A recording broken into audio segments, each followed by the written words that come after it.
For 20 years, August 31st of each year is recognized as International Overdose Awareness Day. Here to tell us all the details is our good friend Eileen Panzarella. She is Prevention Director at Pathway to Recovery in downtown Hazleton. That's a substance abuse treatment and prevention organization. Eileen, thanks so much for being here. Well, thank you, Lisa, for having me on. And yes, it's a one day of the year that we could really draw attention to overdoses in particular and make the community aware of the need that we have to prevent overdoses. That's really our goal, preventing overdoses each and every day. Because one of the things that we have seen, especially with the pandemic in 2020, our overdose rate really increased. Here in Pennsylvania, we had a 16% increase over 2019. And in 2019, we were actually going down. We had the most 2017, we hit an all-time record. Then 2018 was right up there, but we were making progress. 2019, our numbers were down.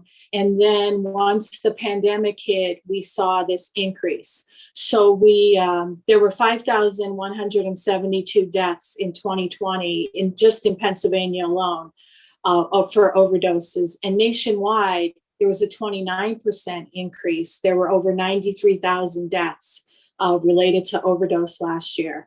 And unfortunately, 2021, it looks like we're going to see similar numbers this year as well.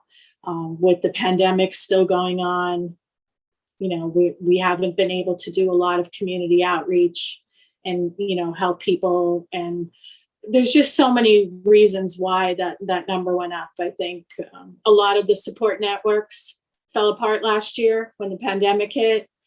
People were afraid to go to counseling. They didn't want to be face-to-face. The NA meetings, went down for a while. Then they came back virtually, but it's not the same as face-to-face.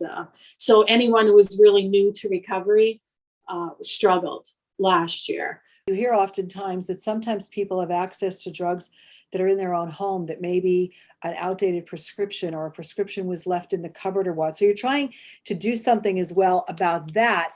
You are handing out special bags that I've never seen before that can help people actually get rid of their unused drugs so they don't fall in the wrong hands. So tell us about that.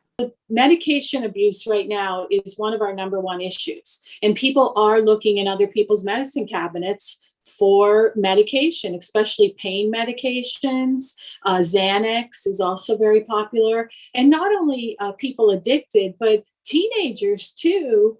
That is one of the ways they're experimenting with using drugs, is looking for medications in their parents' or grandparents' medicine cabinets. So what we're doing, and with the Luzerne County, the SCA, the Single County Authority, they purchase these medication disposal bags because they're telling us now, don't flush them down the toilet. It's not good for the environment and the water supply.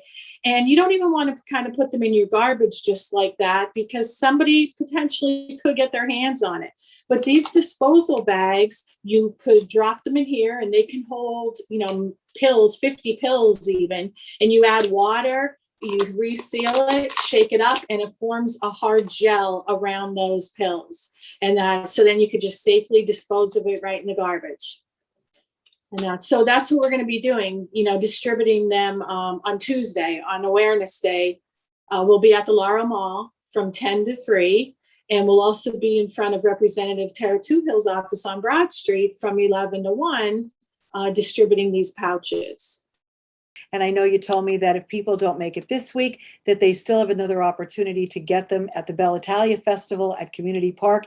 And that is happening on September 18th and 19th. You'll be able to pick up the bags there as well.